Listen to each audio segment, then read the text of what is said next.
Hello and welcome to the Election Corner on One Man Think Tank. Today I want to talk to you about, well, the obvious thing that everyone's talking about, COVID-19, namely how it's going to affect the presidential election, but overall what this kind of means going forward. So, for those of you who don't know, Trump's got COVID. It's suspected he's had COVID since at least last Wednesday, so not October the 1st, but rather September the something. 26th? No, that's not. 24th. Yeah, let's go with that. Whatever Wednesday was, the last Wednesday of September. Second to last Wednesday of September.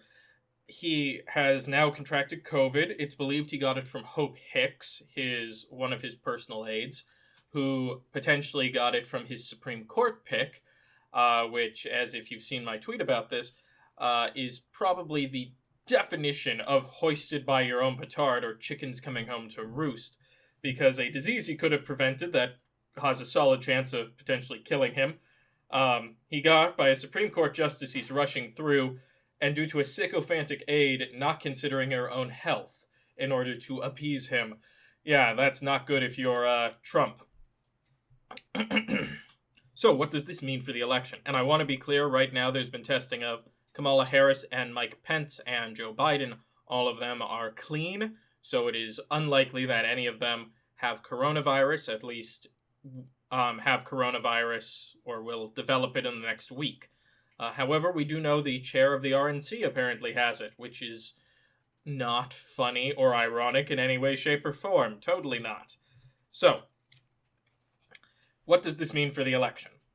You've got a healthy Democratic ticket and one where Donald Trump is ill and Mike Pence is healthy. So there are three potential routes I see from here, all based around what happens to Donald Trump. Let's go with the most likely scenario. Trump recovers. He's out of commission and self-quarantines for 2 weeks and then is back in what is for him tip-top shape running the election. At that point, he has exactly a week before Election Day. People are saying right now that he is going to get a boost in the polls because, well, people just feel so bad for him. I mean, he got COVID. But so far, there's no indication that it will help him in the polls. It might boost his favorability slightly from people who aren't paying attention, but honestly, so far, it's hard to find an American who's going to the polls who's unaware of Trump actively spreading COVID misinformation. They're either still supporting him because of it, or they're voting against him because of it. There's not really some kind of middle ground where a person was going, well, I wasn't going to vote for Trump, but you know what? He got COVID, so I'm going to throw him a bone. Make him win an election so he feels better. That's not a realistic voting process for many people. What I will say is you will see more people coming out to say, I'm voting for Trump because he just got COVID. Those people were already planning on voting for Trump. They just didn't know how to say it. So just be aware of that if you see someone like on Fox News who is anti-Trump and going, well, he's got COVID and I think that's why I'm going to vote for him. Or I feel bad for him. They were planning on voting Trump the entire time. They're just seemingly have an excuse under the guise of common decency, which, you know, if you were voting based on common decency, you probably weren't voting Trump in the first place. So that's the first scenario, where basically things go unaffected. Trump recovers. Well, mostly unaffected, actually, I should specify. Trump recovers, but he loses 2 weeks of campaigning, and Mike Pence is not known for his bombacity. In fact, the exact opposite. Meaning, Trump relies on rage to fuel his campaigns and his turnout. That is 2 weeks without your drug. People enter withdrawal after a couple of days or a couple of hours. Trump will be going into his supporters will be in hard withdrawal for rage, and there's a solid chance that, frankly, it could seriously affect his turnout numbers. If people don't have their steady diet of Trump telling them America's going to die and COVID is a hoax, because it's rather hard for him to do the COVID's a hoax thing right now, that's going to be hard to get his supporters to turn out, especially when many were considering voting by mail.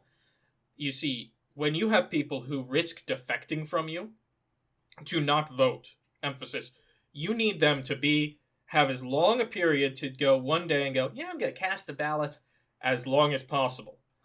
Biden has that. He's got a lot of time where he can get Democrats to turn out. All they need to do is either get a mail-in ballot or show up to early voting, turn in, and they're done. They turn it off. Many have already done so. So, yeah, that's a big factor. So, scenario 1, Trump recovers. He wavers a bit in the polls, but it's not going to change much. Scenario 2, Trump is so ill, he resigns and Mike Pence takes over. At this point, maybe Republicans don't win the Senate. I mean, Democrats don't win the Senate. Definitely lose the presidency, because Mike Pence doesn't get that ragey Trump voter turnout, but he could win back enough suburbanites to maybe keep a state like Iowa from flipping, which means we're looking at a Senate that would either be about 50-50 or even 51-41 in favor of the Republicans. But this scenario is unlikely, because also, in the sense of, once again, many ballots have been cast, so it's hard to say, will this really sway the election? We're already at something like 2 million ballots cast. Now, keep in mind, we will probably see something closer to 120,000 people turn out, if not more. So we're talking like 1% of turnout's been recorded, but 1% could be enough to flip states.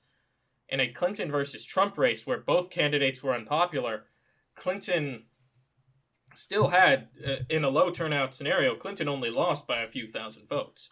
That could be what sinks it for the Trump campaign, just not having Trump on the ballot. Well, it would obviously sink it for the Trump campaign, I mean the Republicans. Not having Trump on the ballot could cause them to lose some red meat voters, and those senators have still been there the entire time. Now, the final scenario.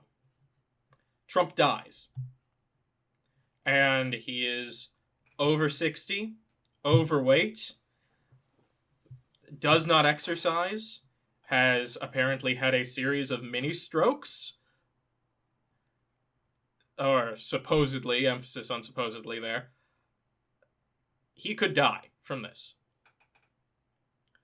It is not a scenario I am going to posit as likely right now, but it's one we need to consider.